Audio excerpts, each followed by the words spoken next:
देवरानी जेठानी और बुआ सास सुनैना और सुरेखा ये दोनों देवरानी जेठानी थी। जेठानी सुनैना नौकरी करती थी और देवरानी सुरेखा यह घर संभालती थी। उनका परिवार बहुत बड़ा था। सास ससुर और उन दोनों के बच्चे, कुल मिलाकर 10 लोग घर में रहते थे। और अब बहुत सालों बाद उनकी बुआ सास अपने भाई के घर रहने आई थी। सुबह उठने के बाद बुआ सास ने देखा कि सुनैना फटाफट अपने काम कर रही थी। सुरेखा ने नाश्ता बनाया और वह नाश्ता सुनैना ने सबको परोसा। उसके बाद सुनैना ने अपना टिफिन पैक किया और वह काम पर निकल गई। सुरेखा ने वापस दोपहर का खाना तैयार किया और थोड़ा वक्त अपनी सास और बुआ सास के पास बैठी रही। बुआ सास से नहीं रहा गया। उन्होंने सुरेखा को पूछा, छोटी बहू, तुम्हारी जिठानी तुम पर बहुत हुक्म चलाती है। सुबह से देख रही हूँ रसोई घर में अकेले ही काम करती हो और वह महारानी दिखावा करने के लिए नाश्ता परोस रही थी, जैसे कि उसे ने ही नाश्ता बनाया हो। यह सुनने के बाद सुरेखा ने बुआ सास की तरफ देखा और बोली, बुआ सास जी, ऐसा कुछ नहीं है, दीदी बहुत अच्छी हैं। बुआ सास बोली, तुम बहुत भोली हो सुरेखा, मुझे सब समझ आता है। मेरे बाल धूप से सफेद नहीं हुए हैं। सुरेखा से अब नहीं रहा गया। वह बोली, ऐसा नहीं है बुआ जी, आपको सुनैना दीदी ने सबको नाश्ता परोसा वह दिखा, पर आपको ये नहीं दिखा कि दीदी ने मुझे जबरदस्ती सबसे पहले नाश्ता करने दिया और चाय भी दी। वह रोज मुझे ऐसे सबसे पहले ही नाश्ता दे देती है, नहीं तो सबके लिए नाश्ता करते करते मैं खुद के लिए नाश्ता बनाना भूल जाऊंगी। दीदी मेरी कितनी चिंता करती है। दीदी सुबह जल्दी उठकर मंदिर साफ करती हैं, फूल सजा कर रखती हैं और मुझे उनके 1 घंटे बाद उठने के लिए कहती हैं।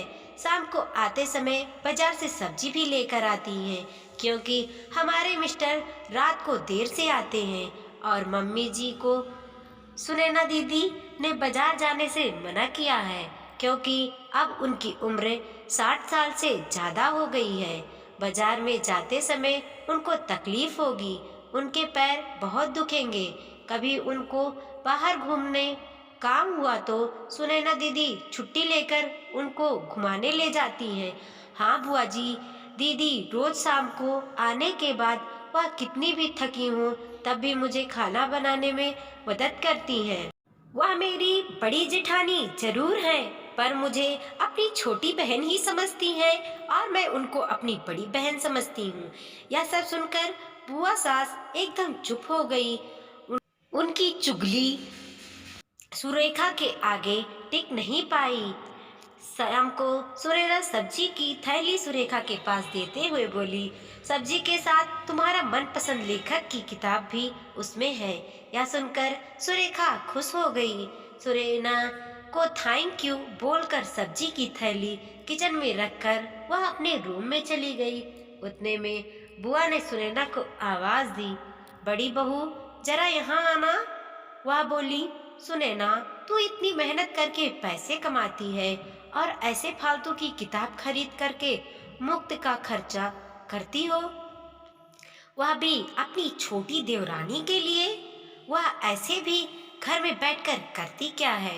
तुम दिन भर मेहनत करती हो और वह घर में आराम करती है। इस पर सुनैना हंसकर बोली, क्या बुआ जी, आराम? और सुनैना, उसे तो कहने पर भी वह आराम नहीं करती है। सुबह उठकर बेचारी काम करती रहती है।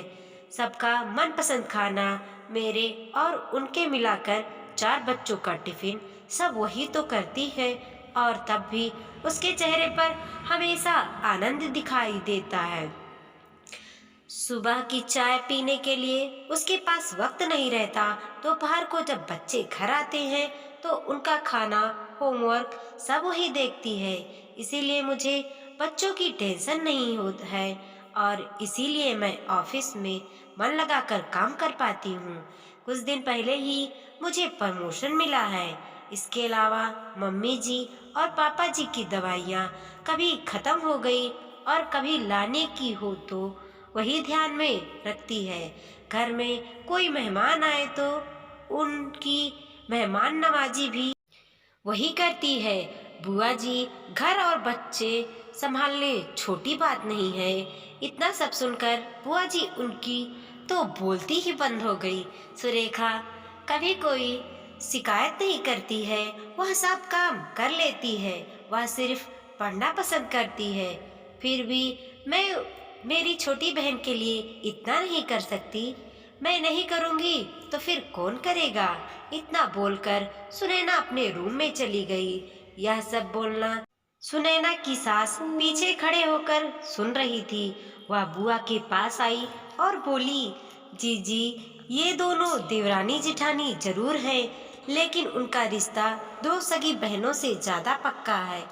मेरे घर की मजबूत दीवार है ये दोनों। पहले मैं भी एक बुरी सास थी, हमेशा इन दोनों में झगड़ा लगाने का प्रयास करती थी, पर यह दोनों के प्यार के आगे मैं भी हार गई। वैसे भी झगड़ा लगाकर नुकसान तो हमारा ही घर का होता ना। पर यह बात बुआ को समझ में नहीं आई। रुदन करते हुए कमरे से बाहर चली गई, क्योंकि उन दोनों में झगड़ा लगाने के लिए वह आई थी। पर सुनैना और सुरेखा, इनके जैसी दो समझदार देवरानी जेठानी के बीच झगड़ा करवाना बहुत मुश्किल था। दोस्तों, सुनैना और सुरेखा, इनकी जैसी समझदार देवरानी जेठानी जिस घर में होंगे उस घर का कोई बुरा नहीं कर सकता। जिस घर में ऐसी बहुएं होंगी वह घर स्वर्ग बन जाएगा। वीडियो पसंद आया हो तो लाइक कीजिए, कमेंट कीजिए और अपने दोस्तों के साथ जरूर शेयर कीजिए। चैनल पे नए हैं तो प्लीज़ सब्सक्राइब कीजिए।